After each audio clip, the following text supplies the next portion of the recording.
Captain Arden Marlowe stared at the holographic display aboard the Pathfinder, his brow furrowed. The signal had been detected hours ago, an intermittent, eerie transmission from a planet that wasn't supposed to exist. This planet, known only as RX 317, wasn't mapped on any official chart, and the surrounding sector was flagged as dangerous for reasons no one could explain. But curiosity had always driven humans to explore the unknown, and Arden was no different. Captain, called Renora, his tactical officer, from her station. She was of the Trallis species, known for their cunning and cold logic. The planet appears desolate, but the signal source is consistent. Should we approach? Arden didn't hesitate. Bring us in for a closer look. If we're going to find out what's down there, we need to land. As the Pathfinder descended through the planet's atmosphere, the ship was rocked by fierce electromagnetic storms. Sparks flew across the bridge, and warning lights flickered as the ship's systems fought against the barrage of interference. Dr. Velen, the eccentric human scientist on board, staggered into the command deck, his wild hair sticking up in all directions. "We're going to get fried if we stay in this storm too long," Velen warned, his voice rising above the hum of the failing systems. "Hold it steady." Arden barked to the pilot. His gaze was fixed on the display, where the surface of the planet was coming into view, a barren, grey wasteland with towering structures barely visible through the dust and lightning. Suddenly, a piercing noise filled the ship's audio systems. The alien signal had grown stronger, almost deafening now. Renora, ever calm, cut through the chaos with a suggestion. "We should proceed with caution, Captain. Something about this place feels off." "I agree," Arden replied, eyes narrowing. "But that's exactly why we need to find out what's causing this signal. Prepare for landing." With a final jolt, the Pathfinder touched down on the surface of RX 317. Outside the ship, the landscape was eerily still, save for the occasional flash of lightning. What lay ahead was anyone's guess, but Arden and his crew knew one thing for sure: this planet was hiding something, and it wasn't friendly. The crew of the Pathfinder stepped onto the planet's surface, their boots sinking slightly into the dust-covered ground. The landscape was desolate, with strange, angular structures rising in the distance like forgotten monuments. Arden led the team forward, his eyes scanning for any sign of life or danger. Dr. Velen tapped away at his portable scanner. "The radiation levels here are low, but there's a strange energy signature emanating from those ruins. Whatever built this place, it wasn't human." "No kidding," muttered Renora, her eyes narrowing at the sight of the towering ruins. "These structures, they're ancient, but the materials are beyond anything I've seen." As they approached the first ruin, they stumbled upon a gruesome discovery: a field of mechanical remains, twisted and broken beyond recognition. Skeletal figures, half metal, half organic, lay scattered across the ground. Some appeared humanoid, others like grotesque hybrids of multiple species. Arden knelt down, inspecting one of the remains. "These aren't natural," he said grimly. "Looks like they were some kind of artificial soldiers. But who made them, and why?" Renora looked around cautiously, her hand resting on her sidearm. "Whatever did this, it's still here. I can feel it." Suddenly, a low, mechanical hum filled the air. The crew turned to see figures moving toward them from the shadows of the ruins, drones, their eyes glowing with a cold, mechanical intelligence. Arden's heart raced. "Fall back," he ordered, as the drones surged forward. The crew sprinted for cover behind a massive stone pillar, firing their weapons at the advancing machines. But the drones were relentless, their movements fast and precise, as if they had studied the crew's every move. "Damn it," Arden cursed as he fired another shot. "They're adapting to our tactics." Dr. Velen, crouched beside him, fumbled with his scanner. "These drones, they're not just machines. They're part of something bigger. I think this planet is a trap." The crew managed to fend off the drones for the moment, but the message was clear. They were not alone, and something far more dangerous was watching them. The crew found refuge inside a vast underground bunker, hidden beneath one of the ruined structures. The air inside was stale, the walls lined with ancient control panels and long-forgotten technology. Arden swept his flashlight across the room, stopping when he noticed something, an old data terminal, still active despite the age of the facility. Dr. Velen rushed over, his fingers flying over the ancient controls. This system is incredible. Whatever species built this was far more advanced than we are. Arden leaned in closer as the screen flickered to life. A message, barely legible through the static, scrolled across the screen. It was a warning. The Shreks. Arden read aloud, his voice grim. Bioengineered predators designed to hunt, adapt, and destroy. They wiped out this entire planet's civilization. Renora, standing nearby, frowned. How is that possible? If they were so dangerous, how did anyone survive long enough to leave a warning? Dr. Velen continued scrolling through the data, his face growing pale. They didn't. The Shreks are still here, in stasis. They hibernate between feeding cycles, waiting for new prey. Arden's blood ran cold, and we just woke them up. As if on cue, the ground beneath them rumbled. From the depths of the planet, a low, guttural roar echoed through the halls of the bunker. The Shreks were stirring, their hibernation interrupted by the crew's arrival. "We need to get out of here," Arden said, his voice low and urgent. "If these things are as dangerous as the data suggests, we don't stand a chance." But as they turned to leave, the doors of the bunker slammed shut, locking them inside. Dr. Velen frantically worked at the controls, but the system was unresponsive. "We're trapped," he muttered, fear creeping into his voice. "They've got us right where they want us." The Shreks were awake, and the hunt had begun. Inside the bunker, panic began to set in. The Shreks, bioengineered to be the ultimate hunters, were closing in, and the crew had no way out. But just when all seemed lost, Renora noticed something, an ancient blueprint on one of the terminal screens. "Look at this," she said, pointing to the holographic display. "It's a weapon, a massive EMP cannon designed to disable the Shreks. The only problem is, it needs a huge amount of power to activate." Arden's eyes lit up. "If we can get this thing working, we might stand a chance." Dr. Velen immediately set to work, his hands flying across the controls. "The power cells are depleted, but I think I can rig the ship's core to provide enough energy for one shot." The ground rumbled again as the Shreks approached, their guttural growls growing louder.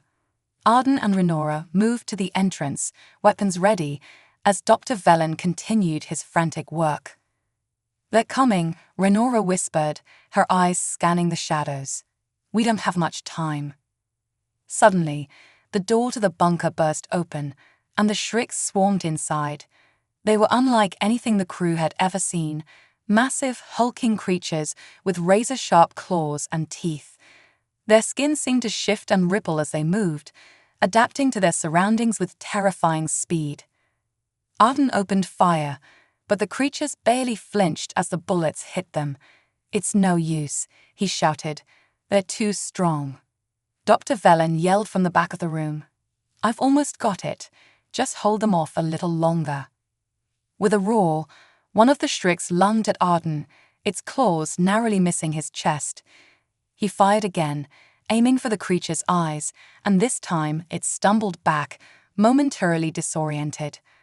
"I've got it," Velen shouted. "The EMP is ready." Arden grabbed Renora and dove behind a control panel as Velen activated the weapon. A blinding flash of light filled the room, followed by a deafening boom. The Shreks froze in place, their bodies convulsing as the EMP disabled their neural systems. The room fell silent. Dr. Velen, still catching his breath, nodded. "From the data I've seen, the Queen is the key. Without her, the drones lose coordination and fall apart. But finding her won't be easy. She's likely deep underground, in the heart of their hive." Renora wiped sweat from her brow and glanced at Arden. "We can't stay here." The EMP won't last long, and when they wake up, they'll be even more aggressive. Arden knew she was right. The Shreks were adaptable, and if they didn't finish this soon, they would be overwhelmed.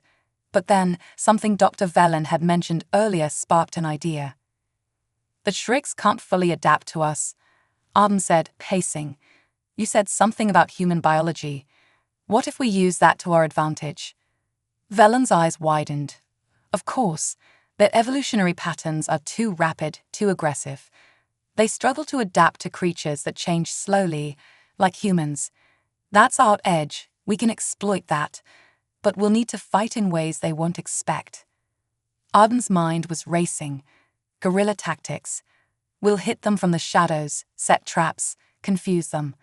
They've adapted to brute force, but they've never faced a species as resourceful as humans. The crew quickly gathered what supplies they had left and began their trek into the depths of the planet.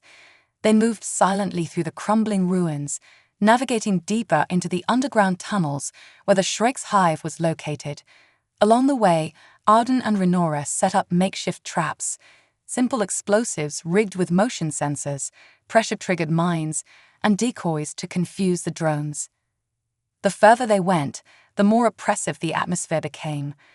The walls of the tunnels seemed to pulse with life, as though the planet itself was part of the Shrek's bioengineered ecosystem. But despite the danger, Arden felt a strange sense of confidence. For the first time, they were fighting on their own terms, using the ingenuity that had allowed humans to survive countless threats across the galaxy. As they reached the heart of the hive, the ground shook violently. The Shreks were awakening, and the Queen was close.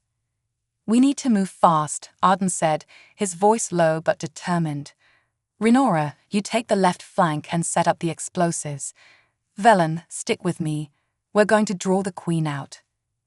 They moved swiftly, setting their final traps and positioning themselves near the central chamber. The Queen's presence was palpable, a heavy, suffocating energy that pressed down on them like a storm about to break.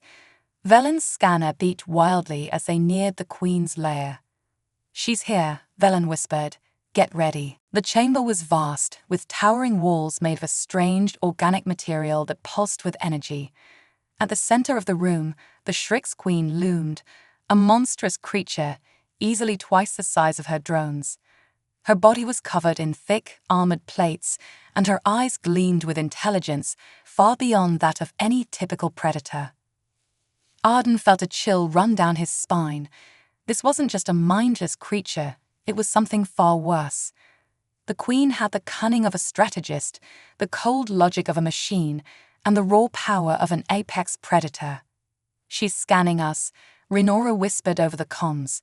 She's trying to figure out our weaknesses. Arden clenched his jaw. Then we give her none.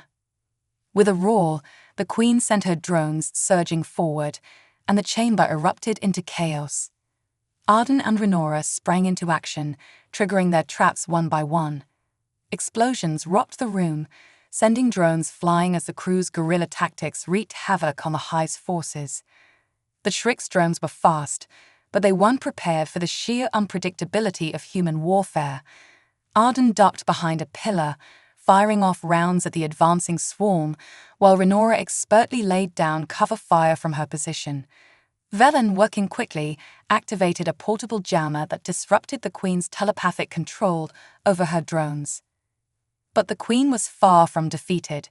With a terrifying screech, she charged forward, her massive claws carving through the air as she targeted Arden. Now, Velen, Arden shouted, dodging a swipe from the Queen's massive claws.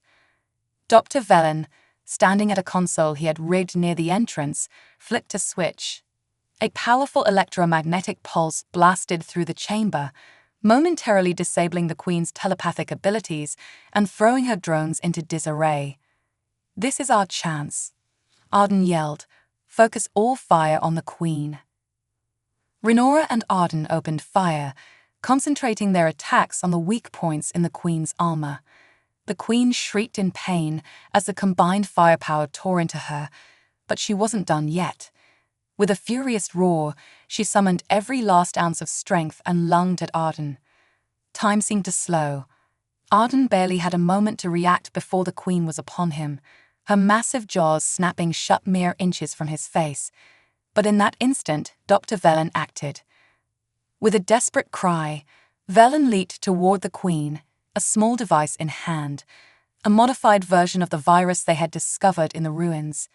The device latched onto the Queen's exposed underbelly, and within seconds, her body convulsed violently. "No," Arden shouted, but it was too late. Velen was caught in the Queen's death throes, his body crushed beneath her as the virus rapidly spread through her system.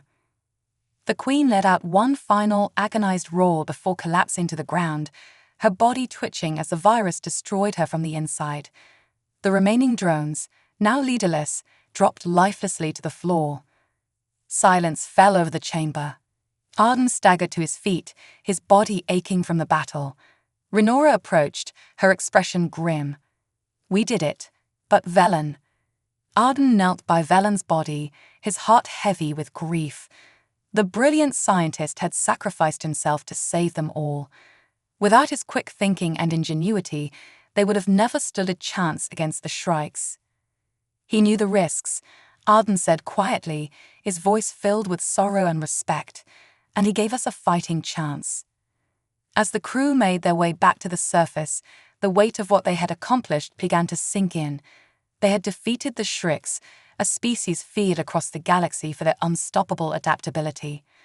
But more importantly, they had proven that, even against the deadliest foes, humanity's ingenuity, resilience, and willingness to sacrifice could turn the tide. Back aboard the Pathfinder, Arden looked out at the stars, knowing that while the battle was over, the legacy of their victory would be remembered for generations to come. For in the face of impossible odds, it wasn't brute strength or advanced technology that had won the day, it was the human spirit.